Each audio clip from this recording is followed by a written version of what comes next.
Hello, in this video I'm gonna show you how to fix your touchscreen not responding on Samsung Galaxy Tab S11 Ultra.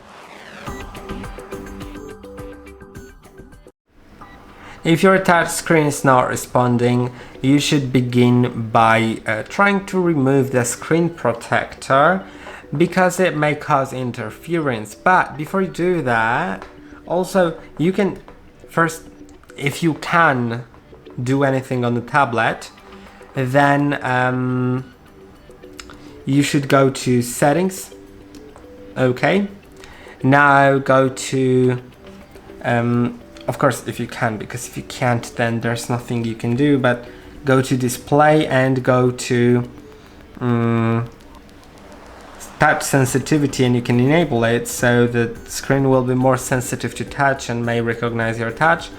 Now, if you weren't able to go into that, or if it didn't help, first try force restarting your tablet to refresh the system, and to do it, simply press and hold on power and volume down at the same time. There may appear something on the screen, don't worry about it, just keep on holding. Even if a power menu shows up, it doesn't matter, keep on holding until the screen goes off.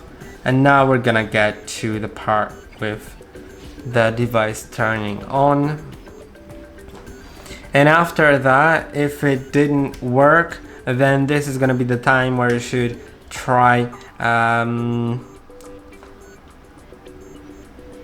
removing your screen protector or case that may be causing some interference. So you should get into that, and if that doesn't help, then make also sure that you clean your screen with a microfiber cloth. Make sure to do it on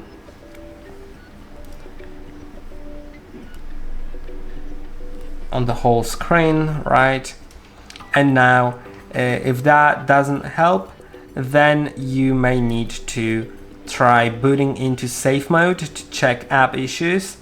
But to boot into safe mode, your touch screen must respond at least a little bit.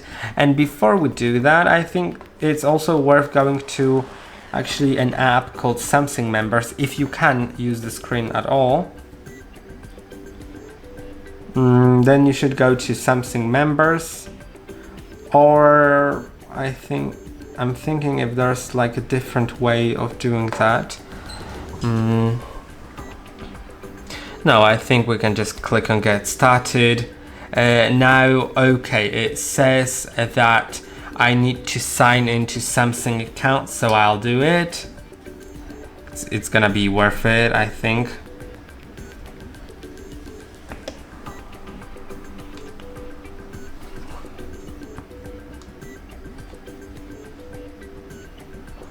Okay, there's some sort of code, so I'll get that.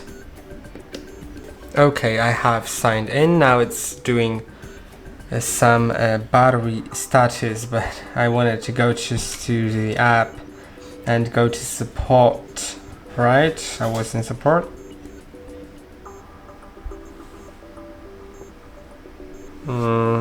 It disappeared. Okay, now we should try to find the touch screen.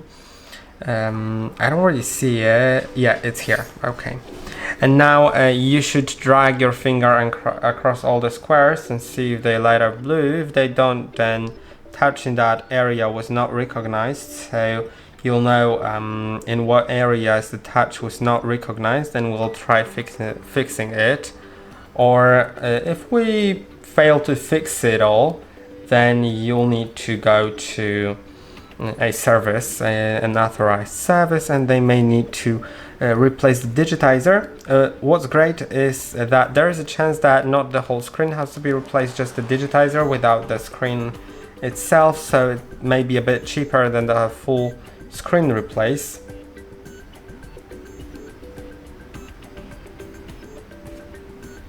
And yeah, now I'm gonna fill in the whole grid. You can see in my case it recognizes the touch everywhere. If in your case it recognizes it in some certain areas and in others not, then there's probably a problem with the digitizer, or the screen is dirty in that area, or there's some interference like the screen protector or the case. Now if your touch screen doesn't work at all, or works in just a few certain areas, then we can boot to the safe mode. So we're going to do that. To do it, press and hold on power and volume down, just like we did for force restart. But now release when power off menu appears. Press and hold on power off, then tap on safe mode. And now we're gonna get to the safe mode, and that will let us check whether it works when all the apps are disabled. You know, just the system with some few basic apps will be working, but all the other things will not be working. So so you may need to just fix it here. Let's wait for the safe mode to open. You can see we have the safe mode. Now we're gonna unlock the tablet, and if your touch works here, then it's really great. Then you probably need to just uninstall some specific apps that cause some problems, and to do it you should go to the settings and then go to apps.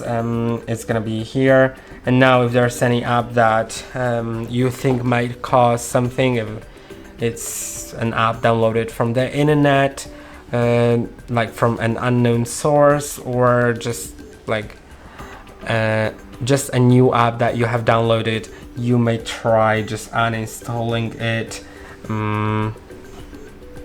like that, and it'll be gone. And now you can try relieving the safe mode by sliding down from the top of the screen, clicking on the turn off safe mode notifications, tapping on turn off, and now waiting until it turns off.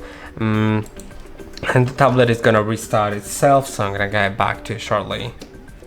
Okay, I'm in. So now try testing if it works after uninstalling the app.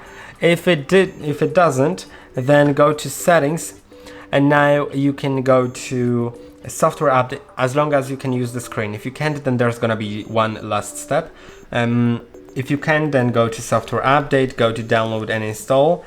And okay, it put me in the airplane mode because of the safe mode, so I need to disable it and connect to network. Then go to download and install, and now you can see my software is up to date, but if yours is not, try installing an update so it fixes the issue. Now if it didn't help, then or you can't use the screen, then try resetting your tablet, and now it's gonna get a little complicated. So we will need a cable that will plug into the tablet. It can be plugged in for just a moment, but first let's begin by turning the tablet off, and we're gonna do a sort of combination that you need to move on quickly with. So because you know the screen is not working, so it's gonna be a little more difficult, but still possible. And also remember, factory reset erases all the data on your tablet. So, but if it's the only way, then it's the only way.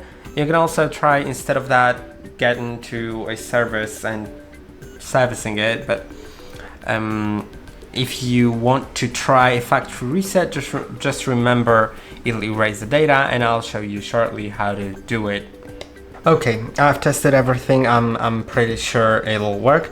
So that cable actually will need to be a cable that will be connected to a computer. You don't need to use that computer. It can be any type of computer. It can be a Windows, a Mac, whatever. It doesn't really matter. It just has to be some sort of computer, and the cable must support data transfer. Not all cables do support it. Most do, but I can't guarantee all, because not all cables are built the same. And now we'll need to do power and volume down like that, and keep on holding again, like until the screen goes off. But now when it goes off, quickly move your finger to volume up from volume down while still pressing the power button and while the cable is connected. So now you can see I'm moving my finger to volume up while still pressing volume power. Then I released power once Samsung logo has appeared, and I'm still pressing volume up like that. So I'm gonna repeat it in a moment, all the steps with the buttons, but now we are in the recovery and you should use the volume buttons to navigate through the menu, to go to wipe data and factory reset, then approve it with your power button. Now remember, if your phone is reset, if your tablet is reset, you'll need to enter the Google account information, email address and password associated with this phone to be able to use it again. And it'll erase all the data, unless you have something backed up. Now click on that, go down and click on power, and now it's gonna do it. Then select reboot system now. Now I'm gonna tell you about the steps again. So first you need to turn off the tablet, and if the screen doesn't work, then you need to do it by pressing and holding on power and volume down at the same time until the screen goes off. Once the screen goes off, quickly move your finger from volume down to volume up while still pressing the power button. And then once Samsung logo appears, release power button while still pressing volume up button until you see Android recovery screen. And then use the volume buttons to navigate and the power button to approve. Now we are in the setup. You can set up your tablet. Remember, you will be asked about the Google account previously signed in, and that will be about it for the video. If this didn't help, then it's probably a problem with your digitizer, so you may need to replace it. And I hope that this video was helpful. Don't forget to like and subscribe, and I'll see you in the next one.